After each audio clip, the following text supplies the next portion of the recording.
guys, welcome to another episode of The Seventh Aspect. My name is Siggi and I'm joined by Gary. Thanks for joining us. It's great to have you here on the Showcase Showdown.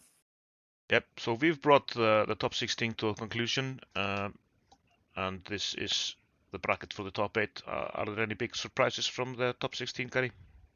Yeah, I think there's been some really cool results here. So for me, Leia versus Grand Inquisitor was always going to be a tight matchup. So it's good to see Inquisitor through, although Leia was my shout. So that's obviously done.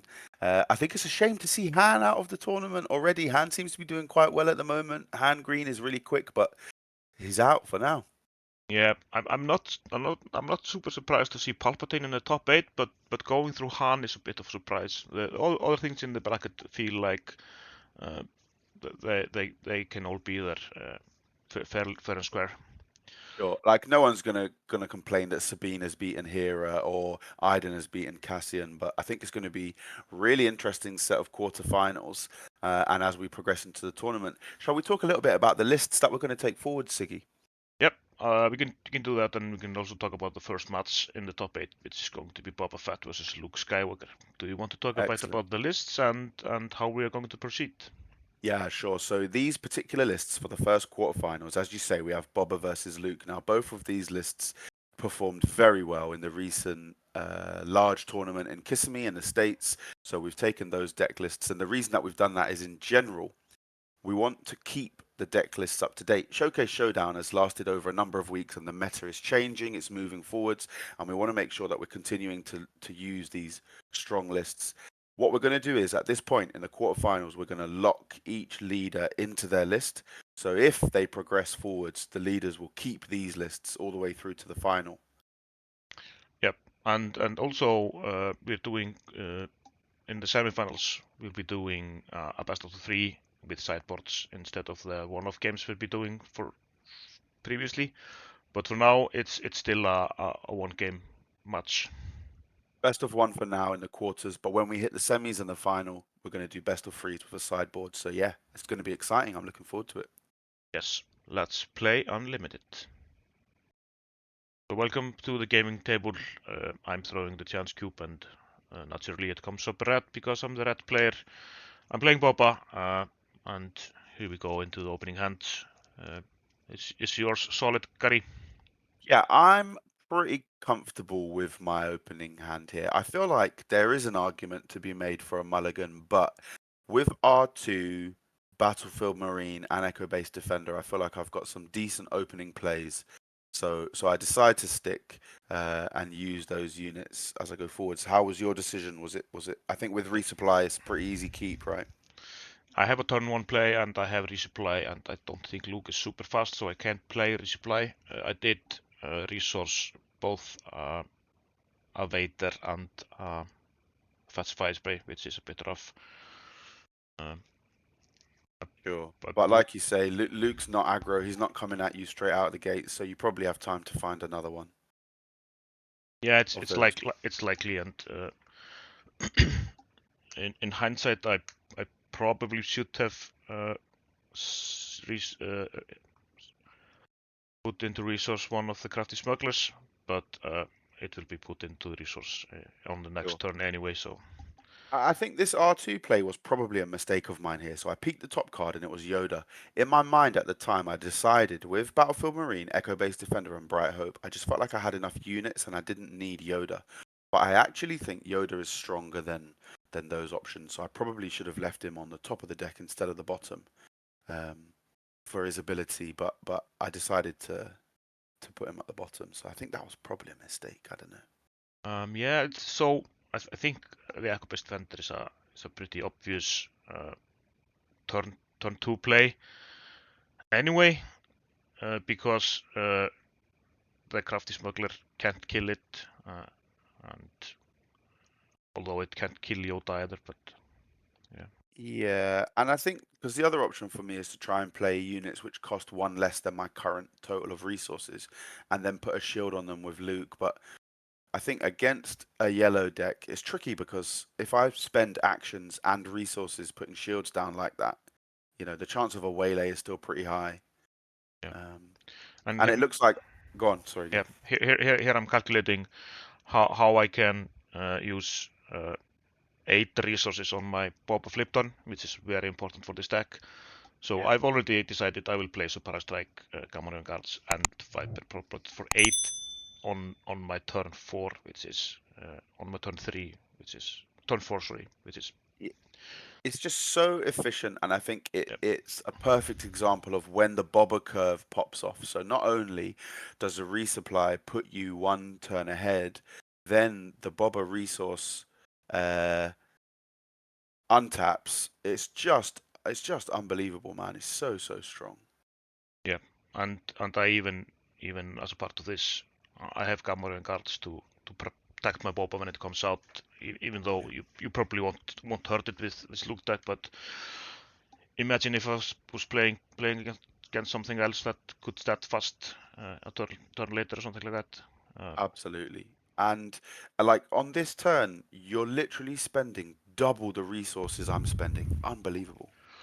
Yeah, and with the Cameron guards out, uh, I will definitely take out one of your marines. I've gone very wide, and And I think for me, because I know that there are loads of units in these kind of bobber decks. Like I know that you go wide, so I've tried to go wide myself to provide some sort of defense and fight my own corner. But yeah, yeah, it's a lot to handle. and as you can see in my hand, I have a very good Yeah. play for this turn and next turn. And the next, yeah, Uh, those resourcing decisions from turn one turned out to be absolutely fine because you've top decked the stuff that you need yeah, uh, in good time.